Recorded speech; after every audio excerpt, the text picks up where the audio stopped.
Hello നമസ്കാരം. ഏവർക്കും പുതിയ വീഡിയോയിലേക്ക്. ദേവദൂതൻ എന്ന ചിത്രത്തിൻ്റെ 4-ാം ദിവസത്തെ ഏറ്റവും പ്രധാനപ്പെട്ട കേരള കളക്ഷൻ അപ്ഡേഷനാണ് ഇന്നൊരു വീഡിയോ ഭാഗത്ത്. വീഡിയോയിലേക്ക് വരുമ്പോൾ വീഡിയോ ലൈക്ക് ചെയ്യുക, ചാനൽ സബ്സ്ക്രൈബ് ചെയ്യുക. ഈ വരുന്ന ജൂലൈ ആഗസ്റ്റ് മാസം ധാരാളം ചിത്രങ്ങൾ ഇനി അങ്ങോട്ട് OTT റിലീസ് ചെയ്യാൻ പോവുകയാണ്. നമ്മുടെ ചാനൽ ഭാഗം പരിശോധിച്ചാൽ നിങ്ങൾക്ക് കാണാൻ വേണ്ടി സാധിക്കുന്നതായിരിക്കും.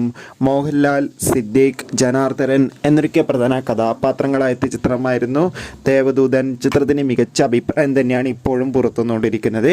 അതുകൊണ്ട് തന്നെ എല്ലാ സിനിമാ പ്രേമികളും ഒരേപോലെയാണ് ചിത്രത്തിൻ്റെ ഓരോ ദിവസത്തെയും കളക്ഷൻ അപ്ഡേഷൻ അറിയാൻ വേണ്ടി കാത്തിരുന്നത്. ചിത്രത്തിന് അത്യാവശ്യം ബുക്കിംഗ് തന്നെയാണ് ഇപ്പോൾ നടക്കുന്നത്. അതുകൊണ്ട് തന്നെ 4-ാം ദിവസം മാത്രം ഏകദേശം 30-40 ലക്ഷത്തിൻ്റെ അടുത്ത് കളക്ഷൻ ലഭിക്കുമെന്നാണ് ട്രാക്കിംഗ് റിപ്പോർട്ടുകൾ സൂചിപ്പിക്കുന്നത്. എന്തായാലും ദേവദൂതൻ എന്ന ചിത്രത്തിൻ്റെ കൂടുതൽ അപ്ഡേഷനായി നമുക്ക് കാത്തിരിക്കാം. കൂടുതൽ സിനിമാ വാർത്തകൾക്കായി ചാനൽ ഇപ്പോൾ തന്നെ സബ്സ്ക്രൈബ് ചെയ്യുക.